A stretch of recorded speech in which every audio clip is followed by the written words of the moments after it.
Oi, meu nome é Padre Mike Schmitz e você está ouvindo o podcast A Bíblia em um Ano, onde encontramos a voz de Deus e vivemos a vida através das Escrituras. O podcast original, The Bible in a Year, foi produzido pela Ascension e essa é a versão brasileira traduzida pelo Heitor e dublado pelo Leandro. Usando a linha do tempo da Bíblia a Grande Aventura, vamos ler de Gênesis até Apocalipse, descobrindo como se desenrola a história da salvação e como nos encaixamos nessa história hoje. É o dia 365. Louvado seja nosso Senhor.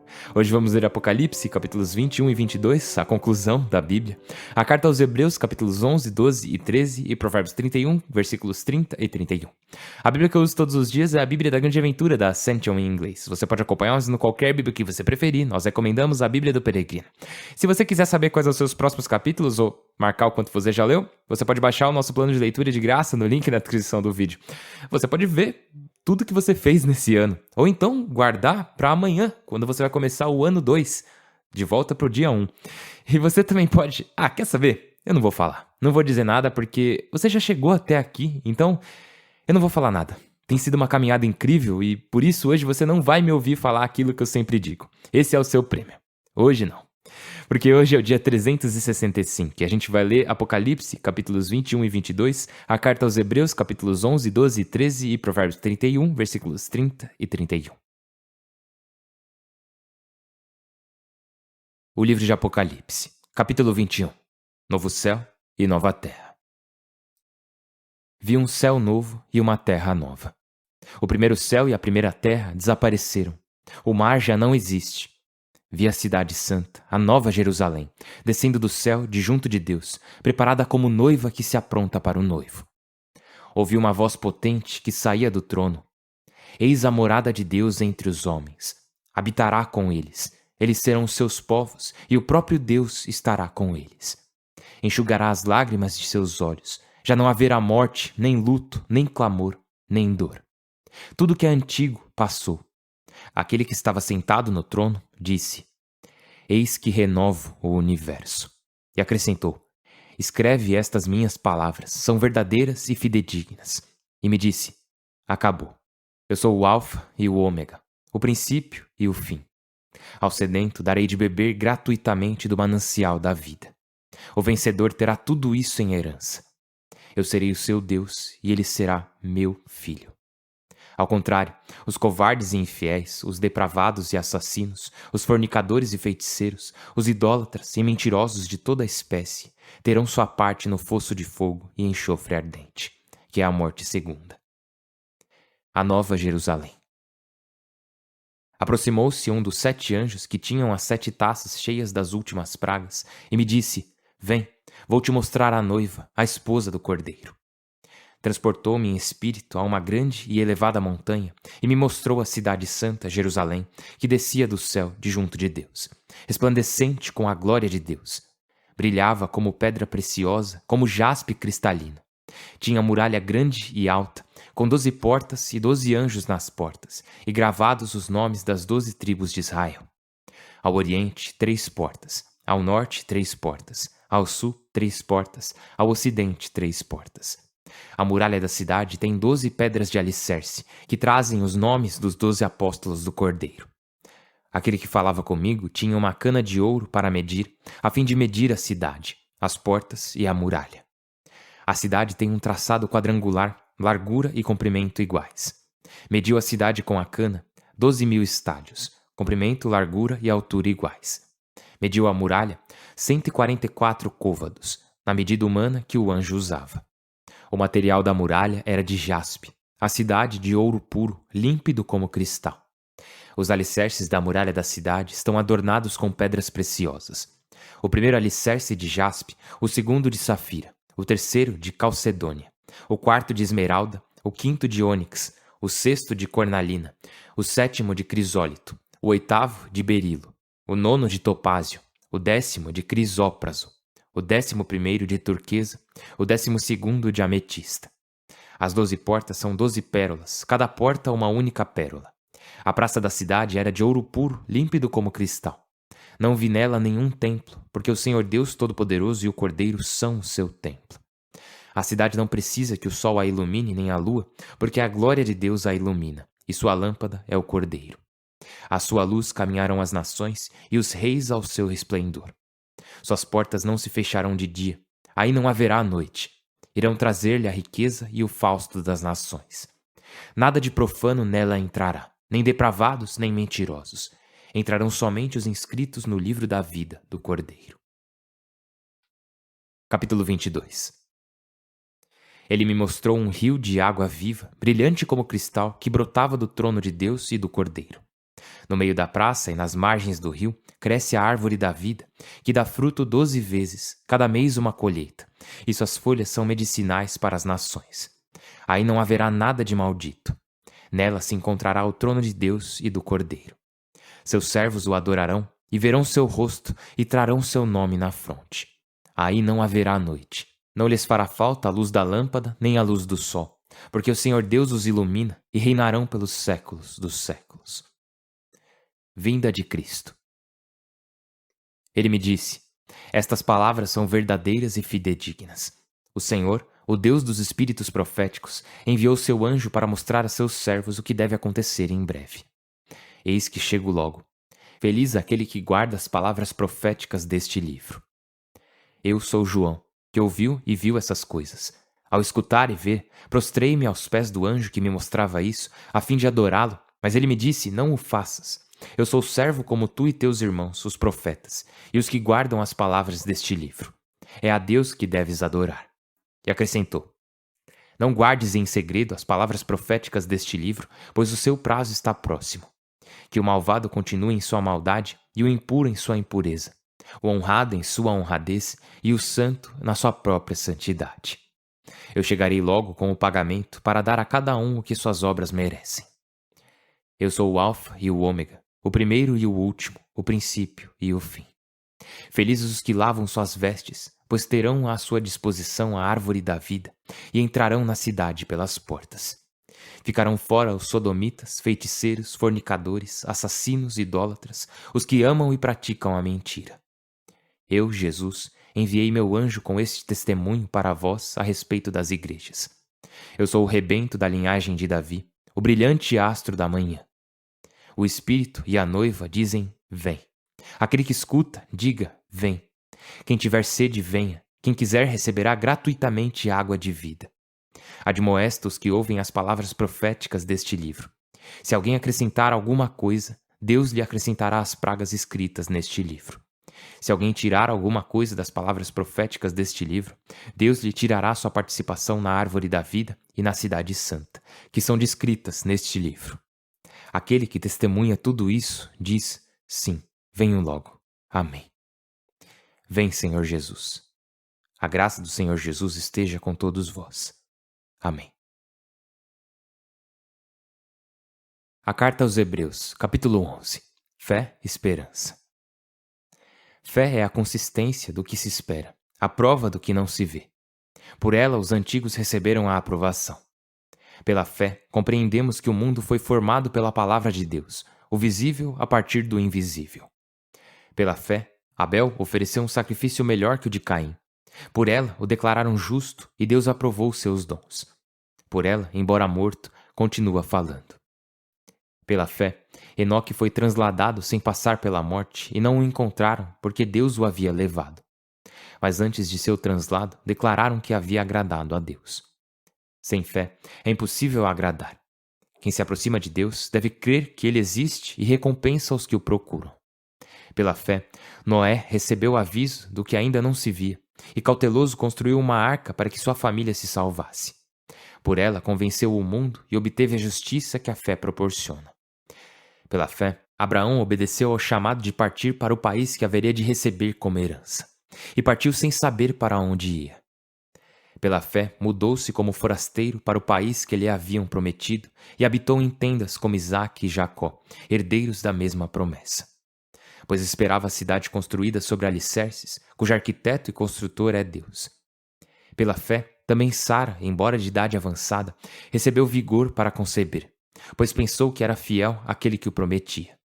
Assim, de um só, já morto para todos os efeitos, foi gerada uma multidão como as estrelas do céu e como a areia incontável das praias. Com essa fé, todos eles morreram sem receber o prometido, embora o vendo e o saudando de longe e confessando-se peregrinos e forasteiros na terra. Os que assim pensam demonstram que procuram uma pátria. Pois se tivessem sentido saudade da que abandonaram, poderiam ter voltado para lá. Pelo contrário, aspiram a uma melhor, isto é, a uma celeste. Por isso, Deus não se envergonha de se chamar seu Deus, pois lhes havia preparado uma cidade. Pela fé, Abraão, submetido à prova, ofereceu Isaque, seu filho único, aquele do qual lhe haviam feito esta promessa. Isaque continuará a tua descendência, pois pensou que Deus tem poder para ressuscitar da morte. E assim o recuperou como um símbolo. Pela fé, Isaque abençoou o futuro de Jacó e Esaú. Pela fé, Jacó, moribundo, abençoou os filhos de José e se prostrou, apoiando-se na ponta do bastão. Pela fé, José, no fim da vida, evocou o êxodo dos israelitas e deu instruções a respeito de seus ossos. Pela fé, quando nasceu Moisés, seus pais o ocultaram por 3 meses, vendo que era um menino bonito e sem temer o decreto real. Pela fé, Moisés, já crescido, renunciou ao título de filho da filha do faraó, e ao invés do desfrute efêmero do pecado, preferiu ser maltratado com o povo de Deus, pensando que a ofensa do ungido valia mais que os tesouros do Egito, e com os olhos fixos na recompensa. Pela fé, abandonou o Egito sem temer a cólera do rei, pois se agarrava ao invisível como se fosse visível.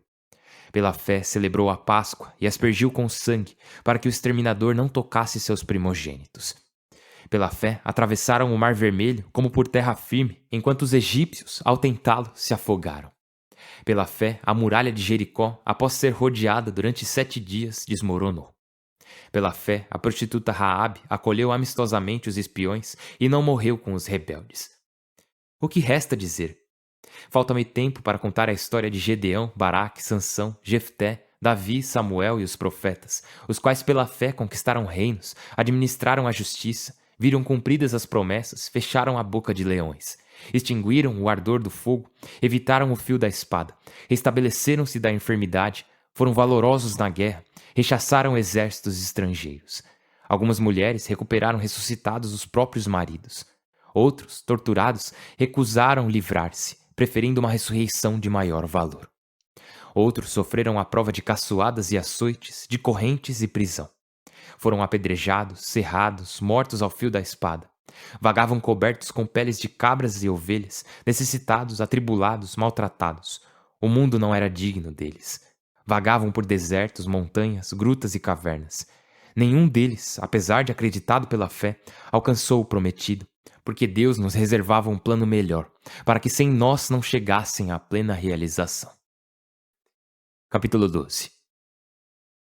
Nós, portanto, rodeados de uma nuvem tão densa de testemunhas, desprendamo-nos de toda a carga e do pecado que nos encurrala. Corramos com constância a corrida que nos espera, com os olhos fixos naquele que iniciou e realizou a fé, em Jesus, o qual, pela alegria que lhe foi proposta, sofreu a cruz, desprezou a humilhação e sentou-se à direita do trono de Deus. Refleti sobre aquele que suportou tal oposição dos pecadores e não sucumbireis ao desânimo. Ainda não resististes até o sangue em vossa luta contra o pecado. Deus, educador paterno. Esquecestes a exortação que vos dirigem como a filhos? Meu filho, não desprezes o castigo do Senhor, nem desanimes se te repreende, pois o Senhor castiga quem ama e açoita os filhos que reconhece. Aguentai por vossa educação, pois Deus vos trata como filhos. Existe algum filho a quem o pai não castigue? Se não vos castigam como aos outros, é porque sois bastardos e não filhos. Mais ainda, respeitávamos nossos pais corporais que nos castigavam. Não devemos submeter-nos ainda mais ao Pai dos Espíritos para termos vida? Aqueles nos educavam por breve tempo, como julgavam conveniente. Este, para o nosso bem, para que participemos de sua santidade. Nenhuma correção, quando aplicada, é agradável, mas dói. Porém, mais tarde, produz frutos de paz e de justiça para os que nela se exercitaram. Portanto, fortalecei os braços enfraquecidos, robustecei os joelhos vacilantes, aplainai os caminhos para vossos pés, de modo que a perna coxa não se desconjunte, mas se cure. A graça de Deus. Procurai a paz com todos e a santificação, sem a qual ninguém pode ver Deus. Vigiai para que ninguém se prive da graça de Deus, para que nenhuma raiz amarga cresça e prejudique e contagie os outros. Não haja dissolutos e profanadores como Esaú, que por uma refeição vendeu seus direitos de primogênito. Sabeis que mais tarde, quando tentou recuperar a bênção testamentária, foi desqualificado e, embora o pedisse com lágrimas, não conseguiu mudar a decisão. Vós não vos aproximastes de um fogo ardente e palpável, da escuridão, treva e tempestade, do toque de trombetas, de uma voz falando que, ao ouvi-la, pediam que não continuasse. Não podiam suportar aquela ordem. Aquele que tocar o monte, ainda que seja um animal, será apedrejado. Tão terrível era o espetáculo que Moisés comentou: estou tremendo de medo. Vós, ao contrário, vos aproximastes de Sião, monte e cidade do Deus vivo, da Jerusalém celeste com seus milhares de anjos, da congregação e assembleia dos primogênitos inscritos no céu, de Deus, juiz de todos, dos espíritos dos justos que chegaram à perfeição. Jesus, mediador da nova aliança, de um sangue aspergido que grita mais forte que o de Abel. Atenção, não rejeiteis aquele que fala, pois se aqueles, rejeitando a quem pronunciava oráculos na terra, não escaparam, muito menos nós, se nos afastarmos daquele que fala a partir do céu. Se naquela ocasião sua voz fez tremer a terra, agora proclama o seguinte: outra vez farei tremer a terra e o céu. Ao dizer outra vez, mostra que se mudará aquele que treme como criatura, para que permaneça aquele que é inabalável.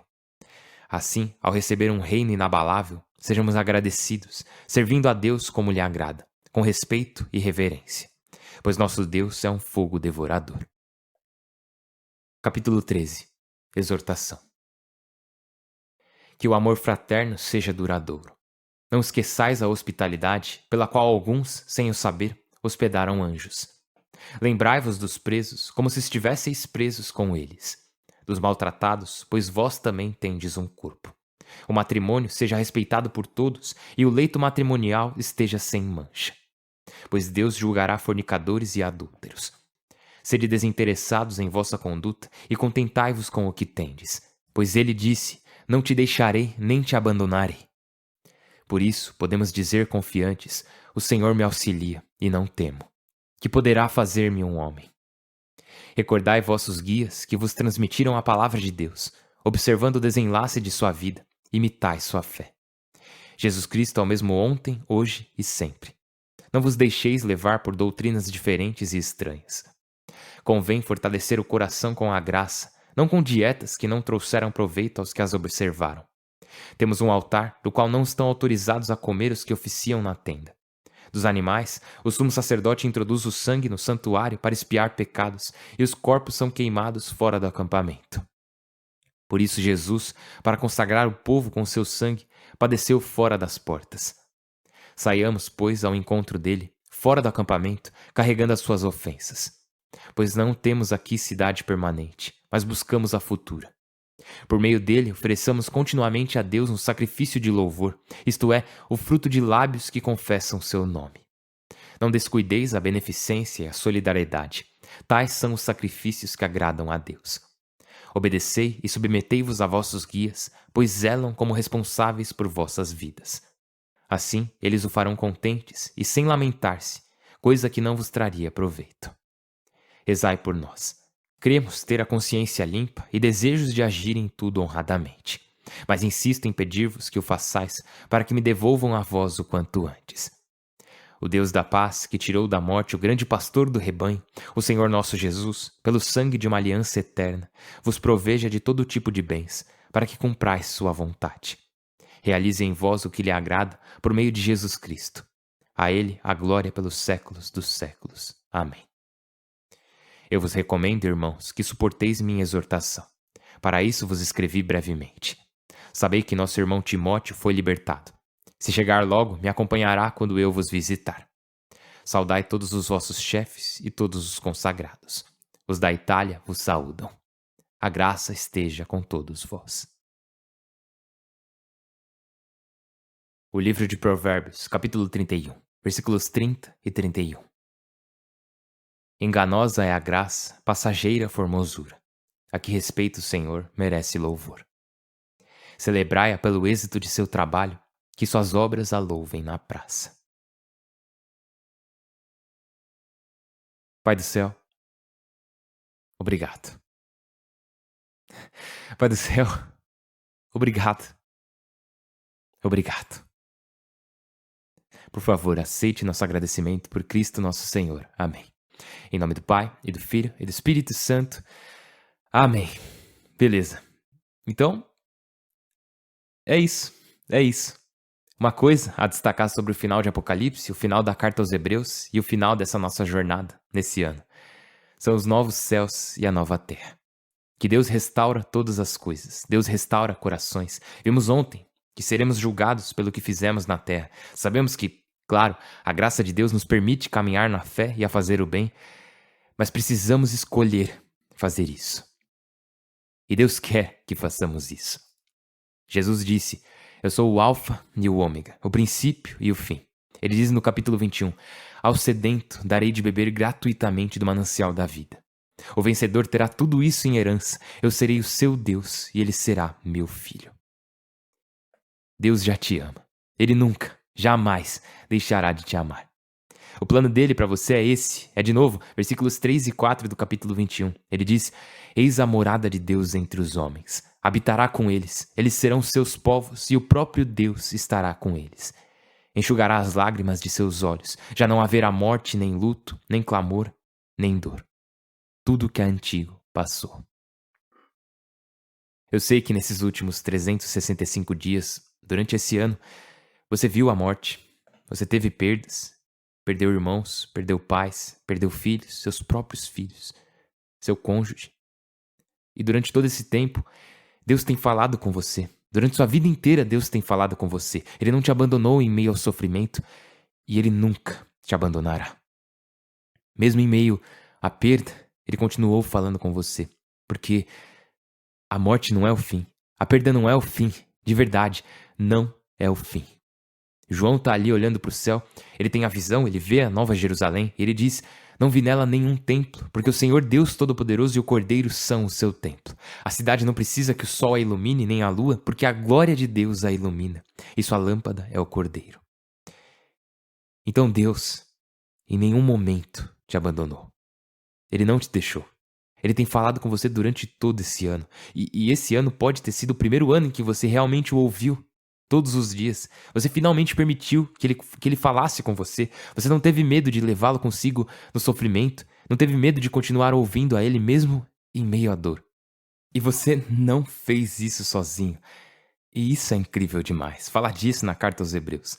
Um dos meus capítulos favoritos é o começo do capítulo 12. Depois que o autor fala sobre a fé de Moisés, a fé de Abraão, Isaac e outros grandes heróis de Israel, ele dá o exemplo de Jesus no capítulo 12 e diz: nós, portanto, rodeados de uma nuvem tão densa de testemunhas, e esses são os santos, né? Todos os santos lá no céu, todos os santos que passaram por essas coisas antes de nós. Nós, portanto, rodeados de uma nuvem tão densa de testemunhas, desprendamo-nos de toda a carga e do pecado que nos encurrala. Corramos com constância a corrida que nos espera. Você tem corrido. Você tem corrido nesse último ano. E você não fez isso sozinho. Houve centenas e centenas de milhares de pessoas correndo com você. Essa comunidade que tem corrido com você, correndo ao seu lado. Você nunca esteve sozinho. Toda vez que eu pedi orações, você rezou. E haviam outras pessoas rezando por você enquanto você rezava por elas. Você não fez essa jornada sozinho. Todos os dias haviam irmãos e irmãs no Senhor, em estágios diferentes da fé, né? Em diferentes estágios de conhecer o Senhor ou não, de fazer o bem ou de falhar e cair. Todas essas pessoas têm rezado por você e estão correndo ao seu lado. Estamos rodeados por uma nuvem densa de testemunhas, não só daqueles que estão no céu, mas também nossos irmãos e irmãs aqui na terra, especialmente nesse último ano. E então, o que devemos fazer? Corramos com constância a corrida que nos espera, com os olhos fixos naquele que iniciou e realizou a fé, em Jesus. Cara, sensacional. Corramos com constância, com os olhos fixos naquele que iniciou e realizou a fé. Jesus. Lembra quando Pedro saiu do barco para andar sobre as águas e no instante que ele tirou os olhos de Jesus e olhou para o vento e para as ondas, ele começou a afundar? Então, aqui o autor diz: corramos com constância, com os olhos fixos naquele que iniciou e realizou a fé, em Jesus, o qual, pela alegria que lhe foi proposta, sofreu a cruz, desprezou a humilhação e sentou-se à direita do trono de Deus. Refleti sobre aquele que suportou tal oposição dos pecadores e não sucumbireis ao desânimo. Meus irmãos e minhas irmãs, esta foi a nossa primeira viagem, a primeira volta ao redor do sol, a nossa primeira viagem pela palavra de Deus. Isso para que você não se desanime, não se canse, especialmente nos momentos difíceis. Aqui o autor diz: ainda não resististes até o sangue em vossa luta contra o pecado. Na sua luta contra o pecado, você ainda não resistiu até o ponto de derramar seu sangue. Então, continue indo, continue em frente, porque a graça está com você. Eu tenho só mais 2 coisas para falar. Primeiro, o recado. Uma das coisas que eu quero avisar é que, assim, muita gente veio comentar e perguntar, tipo, a gente vai ganhar um diploma, um certificado ou algo assim? E na verdade, sim. Se você chegou até aqui e completou o podcast, é só entrar no link que a gente vai deixar nos comentários e você vai poder pedir um certificado que vai ser entregue no seu e-mail. Então é só checar os comentários aqui desse episódio e pegar o seu. Porque a gente quer te dar um certificado para tornar oficial, sabe? Eu acho bem legal. Agora, a outra coisa. Esse podcast, ele foi uma bênção enorme. Mas infelizmente, claro, o tempo dos comentários é bem limitado e obviamente não dá pra cobrir tudo. Então saiba que é agora que a sua jornada começa de verdade. Agora você teve a sua base, você sabe do que se trata a história. Mas eu queria pedir para que vocês não parassem por aí. Continuem buscando a Deus, continuem buscando conhecimento. Caso você fale inglês, o Jeff Cavins tem estudos ótimos sobre a Carta aos Hebreus e o livro de Apocalipse. O Dr. Andrew Swafford tem um sobre Romanos e outros livros da Bíblia. Então, por favor, caso você saiba inglês, dá uma olhada nos estudos bíblicos da Ascension Press. Esses estudos bíblicos têm me ajudado bastante ao longo dos últimos, acho que 20 anos da minha vida, e por isso que eu recomendo demais. Caso você ainda não domine o inglês, a gente vai continuar trabalhando para que os conteúdos aqui da Ascension continuem chegando até você no seu idioma. Então não se desinscreva do canal, fique de olho no que vem por aí, mas até lá... E essa era a última coisa que eu queria dizer, que eu sou péssimo com despedidas. Então... eu penso muito nisso quando chega o momento em que os nossos alunos vão embora, quando eles deixam o campus. Eu sempre aviso eles antes que eu sou muito ruim com despedidas e eu nunca sei o que dizer. E de uns dias pra cá eu estive rezando bastante sobre isso, pensando no que eu iria dizer quando chegasse o dia 365. E eu percebi o porquê eu sou ruim com despedidas. Não é porque eu me sinto desconfortável, não é porque eu quero evitar a situação, mas é mais porque eu não tenho palavras dignas o suficiente para esse momento. Eu não tenho palavras que sejam dignas de você. Eu não tenho palavras que sejam dignas o suficiente de honrar o que Deus tem feito na minha vida durante esse último ano, em que Ele me permitiu fazer essa jornada com vocês. Eu não tenho palavras que consigam expressar a minha gratidão. Então, eu não sei exatamente como encerrar essa jornada. Talvez eu realmente não seja bom com despedidas, mas não é porque eu não me importo, mas é que eu me importo tanto que eu não consigo expressar esse sentimento em palavras. Esse último ano, você e a palavra de Deus foram tudo pra mim. E eu sou muito grato a cada um de vocês. Obrigado por suas orações, obrigado pelo apoio, obrigado pelos comentários, obrigado por me deixar sabendo que tem gente ouvindo do outro lado enquanto eu leio a palavra de Deus em voz alta. Muito obrigado. Eu não tenho palavras para expressar o quanto cada um de vocês significa para mim. O quanto esse projeto significou para mim. Então, eu não sei como me despedir. Então, eu acho que eu só vou dizer: eu estou rezando por você. Por favor, reze por mim. Meu nome é Padre Mike. Eu mal posso esperar para te ver amanhã. Deus abençoe.